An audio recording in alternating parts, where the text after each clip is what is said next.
Bonjour à toutes et à tous. Alors une vidéo très rapide. Je viens de voir dans le Nouvel Obs d'aujourd'hui, du 1er juillet 2015. Alors Seyfeddin Reski, pardon, le tueur de l'attaque de vendredi dernier à Sousse, qui a fait 38 morts, était sous l'emprise de la drogue. Intéressant, n'est-ce pas? Alors je vais vous dire ce qu'il y a décrit. Selon le Daily Mail, cité par 20 minutes, le terroriste abattu par la police lors de l'attentat était sous l'emprise d'une drogue au moment de l'attaque. Certaines sources ont évoqué la cocaïne ou l'un de ses dérivés. Un stimulant classé dans la catégorie A des drogues ou similaires a été détecté par des médecins légistes durant l'autopsie. Avance le quotidien britannique. Ça vient d'étranger les sources. Mais il pourrait s'agir en fait d'une drogue distribuée par Daesh, donc au conditionnel, à ses combattants lors des affrontements ou des attentats suicides. Le Captagon, une amphétamine qui permet à la fois de rester éveillé durant des heures, mais également de briser ses limites morales. Une sorte de zombie, quoi. Aussi, il ne devait pas comprendre ce qu'il faisait exactement, affirme une source proche du dossier. Donc ça veut dire qu'à un moment donné, il est même plus conscient de ce qu'il fait. Intéressant, non? Donc ça serait distribué par Daesh, par le conditionnel. Alors je sais pas, ils ont raison, parce qu'à mon avis, c'est pas. De toute façon, Daesh, on sait qui c'est. Donc ce qui voudrait dire, c'est intéressant, ce qui voudrait dire que ce jeune de 20 ans n'agissait pas par idéologie. C'est comme si, par exemple, un musulman, à chaque fois qu'il décide de faire sa prière ou d'aller à la mosquée, il prend une drogue. Parce qu'il dit autrement, ça m'est difficile d'aller à la mosquée si je ne prends pas mes pilules.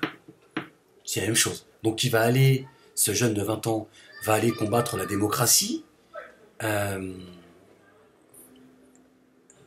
sous l'effet de la drogue. Autrement, il ne peut pas. C'est intéressant, non? Donc son idéologie, en fait, c'est la drogue. Donc, qui drogue cette jeunesse? Encore une fois.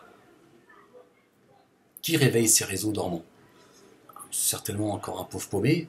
À 20 ans, on a envie de refaire le monde. Alors certainement encore un paumé en Tunisie, parce que depuis les révoltes arabes, la Tunisie, l'économie, ça va très mal. Et c'est vrai que un acte terroriste, c'est toujours bon de se victimiser, et c'est toujours bon pour rebooster l'économie d'un pays. Et donc, qu'est-ce que c'est pas ce que l'on a voulu faire? C'est ce que je dénonce depuis quelques jours dans certaines de mes vidéos. Et apparemment, ça commence à prendre le chemin, cette histoire. Qui drogue cette jeunesse? Cette jeunesse libyenne, par exemple, que l'on droguait, qu'appelait Kadhafi à combattre. Kadhafi appelait l'Occident à combattre le terrorisme en disant qu'on droguait une partie des Libyens. On comprend mieux pourquoi on peut voir certains actes sur le net qui dépassent l'entendement. Même son ennemi, tu demandes à ce qu'on le respecte. Et on voit l'attitude de certains, tu te dis, mais ce niveau de folie, on ne peut pas arriver à l'intégrer. C'est-à-dire qu'on se dit, c'est pas possible, quoi. On a dépassé le stade de l'animal, quoi. Même l'animal, il a de la compassion pour eux. Et nous, on voit des images de fous. En fait, ils sont sous drogue, c'est des zombies. On voit, ils savent pas ce qu'ils font. D'ailleurs, il y a certains témoignages de gens qui étaient présents lors de la tuerie, lors de ce carnage en Tunisie, qui disaient qu'ils avaient vu le tueur avec l'arme à la main, sa Kalachnikov, qui devient l'arme de prédilection de cette jeunesse en folie. Ils disaient qu'il était tout sourire, en fait. Et ça a choqué les gens. Ils se sont dit, attends, il vient, il tue les gens, il a le sourire. Bah, le mec, il croit qu'il est dans un jeu vidéo, quoi. Donc ça change la donne. Ce combat, cette idéologie terroriste, antidémocratique, tout ça. Alors est-ce qu'on c'est pas plutôt juste des gens qu'on envoie terroriser, semer un acte terroriste justement pour pouvoir imposer leur démocratie? Et bien sûr appeler à l'aide, etc., etc., etc. Et donc voilà. On va débloquer des enveloppes, on va dire aux gens venez en Tunisie. Et en fait, tout ça, c'est pas l'œuvre de terroristes. Ça y ressemble en tout cas. Qu'est-ce qui faisait droguer cet adolescent? Pourquoi il va commettre des crimes sous l'emprise de la drogue?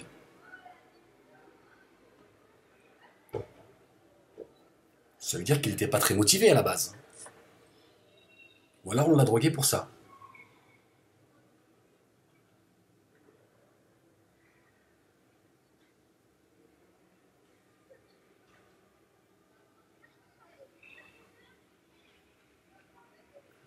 Je vous pose la question, hein. Qu'est-ce que faisait ce jeune drogué sur la plage avec une kalachnikov, tuant des gens sans savoir ce qu'il est en train de faire? Après on le bute, bien évidemment, puis comme ça, il n'y aura pas de jugement, il n'y aura pas de... Ça commence à faire beaucoup quand même, vous ne pensez pas? Entre ça et la pseudo-décapitation en Isère, quand je dis pseudo-décapitation, je ne dis pas qu'il n'y a pas eu de décapitation, mais d'avoir accusé euh, un homme qui lui dit moi je n'ai même pas le souvenir d'avoir décapité mon patron, donc je vois pas de quoi vous me parlez. Ça commence à faire beaucoup. Et ça donne quoi? Ça donne un combat en France contre le salafisme dans les mosquées, etc. etc. Donc il y a les départementales là, qui arrivent là, dans quelques mois. Ensuite on a les présidentielles en 2017, hein. Donc forcément on fait peur à la population mondiale avec leurs histoires de terrorisme, et en fait, il y a des gens derrière. C'est le pompier pyromane. Il fout le feu, il dit vite, vite, vite, faut éteindre le feu.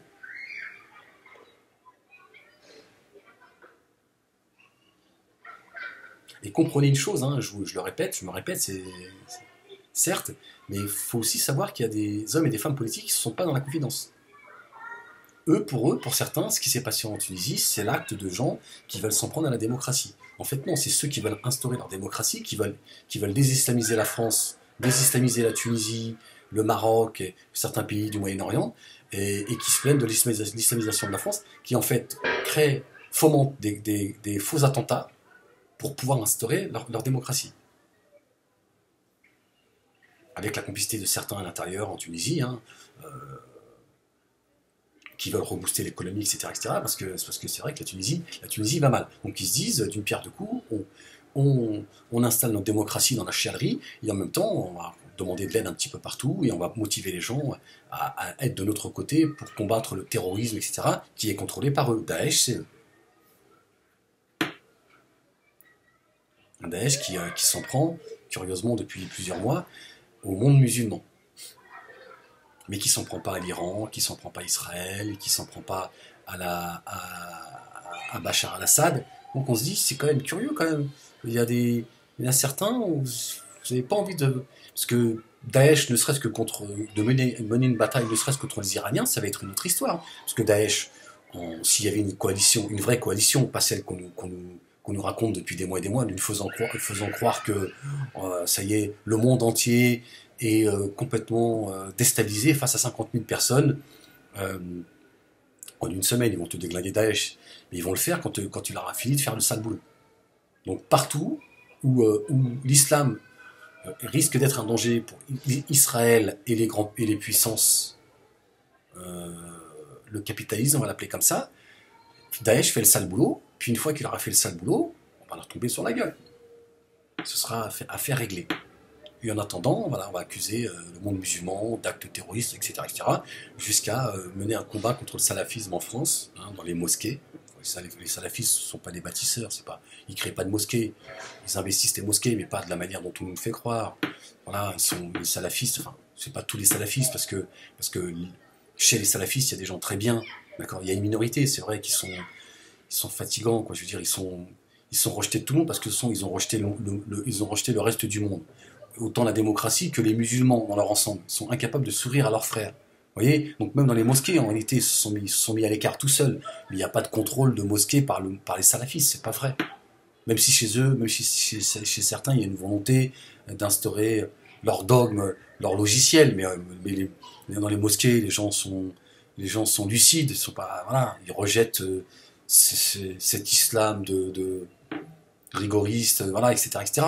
Mais voilà, il faut aussi rappeler qu'au sein même de cette mouvance salafiste, il y en a, ce sont des gens très bien. C'est pas parce qu'ils ont une barbe, il y a un camis, il y a une gile là-bas, qui sont en danger pour la République ou pour les musulmans. Il faut arrêter ceux qui sont le mouvement Tabligh, aussi qu'on en traite de tous les noms. Moi, j'ai jamais entendu chez les Tabligh un discours de haine. Jamais, jamais, jamais. Je le dirais si c'était le cas. Jamais. Voilà. Ils ont leur façon de voir les choses. Voilà. Mais ils ne demandent pas, au contraire, ils vont prêcher la bonne parole dans les quartiers, etc. etc. Voilà. Ils appellent les jeunes voilà, à donner un sens à leur vie, à jeûner, à se rapprocher de Dieu, de ne pas être des parasites. Voilà. Est-ce que ça fait d'eux des gens dangereux? Au contraire, ce sont des gens qui appellent à la sagesse. Après, on peut ne pas être d'accord avec eux sur certains points. Voilà, mais est-ce que ça fait d'eux des ennemis de la République ou des ennemis des... Absolument pas.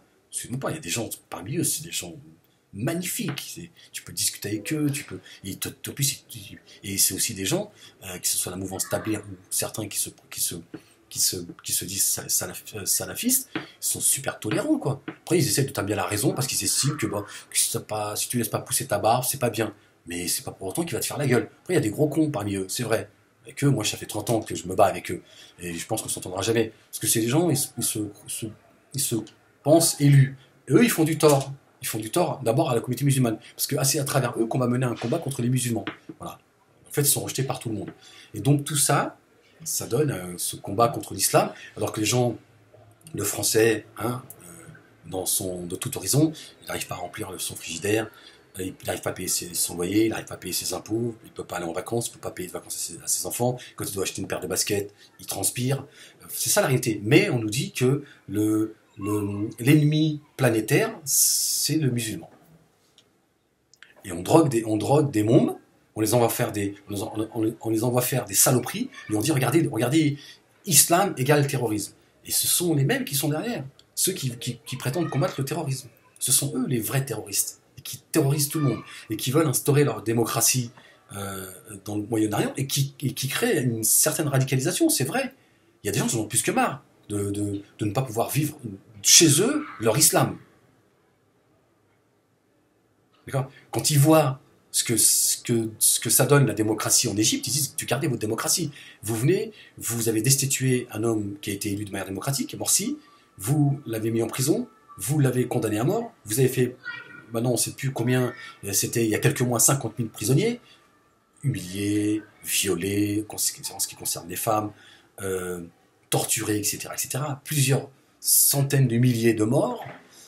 Ils disent gardez votre démocratie, on n'en veut pas. Hein. Votre civilisation, gardez-la. Parce que c'est vrai que s'il y a un combat de civilisation, c'est vrai que là-dessus, moi je suis d'accord avec Manuel Valls. Il y a un vrai combat de civilisation. C'est-à-dire, moi je me retrouve pas en Pasqua. Cet escroc qui a passé son temps à fuir la démocratie que vous chialez.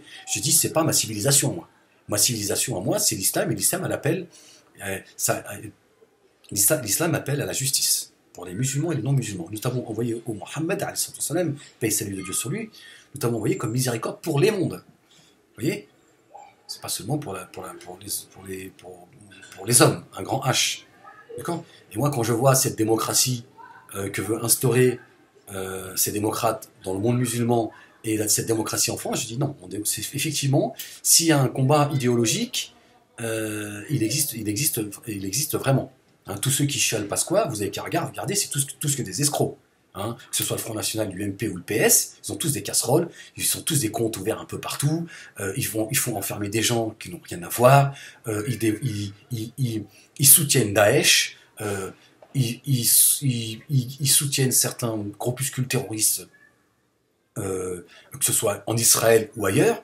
Bon, c'est vrai que moi je ne me retrouve pas dans votre civilisation. J'en suis à des années-lumière, et je n'ai aucun mal à le dire, ça ne fait pas de moi ce qu'on appellerait un salafiste, etc. Le mot, il a été spolié, le mot a été travesti. Maintenant, aujourd'hui, se dire salafiste, c'est connoté terroriste. Il y a des salafistes, c'est des gens très très bien, ne vous en déplaise, il y a des gros cons, je vous le redis, comme partout, mais effectivement, chez les salafistes, il y en a certains, ils ont une lecture, moi je suis pareil, je suis à milieu de leur lecture, mais des salafistes, c'est des gens très bien, ils sont tolérants, et ils ont juste une vision des choses à eux de l'islam, mais ils sont absolument pas dangereux. Mais à partir du moment où t'es pas dangereux, si tu penses que l'islam c'est d'avoir son pantalon au-dessus de la cheville, il y en a, ils ont un pantalon au-dessus de la cheville, parce qu'ils n'ont pas de froc, ils n'ont pas d'argent pour s'acheter un froc, ça fait 12 ans qu'ils le portent. Bah, ils ont grandi, à un moment donné, le froc il leur va plus. Donc, à un moment donné, ils te disent putain, t'es salaf. Je dis non, je suis pas salafiste, je suis un pauvriste. J'ai pas de quoi m'acheter un froc. Mais on me dit oui, t'es un salafiste, t'as un pantalon au-dessus de la cheville. Non, le mec, c'est juste que son froc, ça fait 12 ans qu'il le porte. Donc faut arrêter les conneries, quoi. Je veux dire, voilà, chacun sa lecture des choses, mais bon, pour moi, tout ça, ça reste de l'ordre de la futilité. D'accord? Mais effectivement, il y a des gens aussi, et moi je suis le premier à le dire, il y a des gens qui veulent arabiser la France et qui veulent islamiser la France. C'est une poignée, mais c'est eux qui vont encore servir à ces islamophobes, qui vont servir à mettre la pression à la communauté musulmane, hein, à travers eux, en disant regardez, regardez, ils veulent islamiser la France. C'est pas vrai. Ce sont les mêmes escrocs qui droguent ces jeunes qui ont fait un carnage sur la plage, sur cette plage en Tunisie, qui va permettre, là encore, d'aller demander des fonds, d'installer leur démocratie parce qu'ils mènent un combat contre Dieu. Voilà. Ces Tunisiens qui ne veulent pas de la démocratie, ils ont le même droit et certainement les mêmes raisons que ceux qui ne veulent pas que la France s'islamise. Et j'en fais partie. Moi, je n'ai pas envie que la France s'islamise. Je veux juste que les musulmans puissent vivre leur religion. Voilà, dans la transparence. Voilà. Ben, dans les pays dits musulmans, ils n'ont pas envie de ta démocratie. D'accord? Qui aujourd'hui drogue. Pour aujourd'hui, c'est pas d'aujourd'hui. Moi, je le dénonce, ça fait longtemps. Aujourd'hui, on a l'Obs, hein, et 20 minutes qui relaie ces informations qui sont très intéressantes en disant ce jeune était drogué. Là, c'est plus au nom d'une idéologie. Là, c'est quelqu'un qui est manipulé. Hein, ce sont des réseaux dormants ou des cellules dormantes que l'on active, que l'on drogue. Kadhafi nous en avait parlé. On pense qu'on veut de Kadhafi. Kadhafi, il avait dit le terrorisme, ils se sont drogués, ces terroristes. Il faut venir. J'appelle l'Occident à venir combattre le terrorisme chez moi, à qui on distribue des pilules jaunes, bleues et rouges. Voilà. Donc c'est très intéressant de savoir que ce jeune, malheureusement, il a fait des dégâts, mais c'est intéressant de savoir qu'il était sous l'effet de la drogue. Donc il n'était pas animé par l'idéologie terroriste, islamiste, Casimir. Voilà, je vous salue. Soyez vigilants et soyez critiques. D'accord? Vous avez une matière grise, c'est fait pour s'en servir.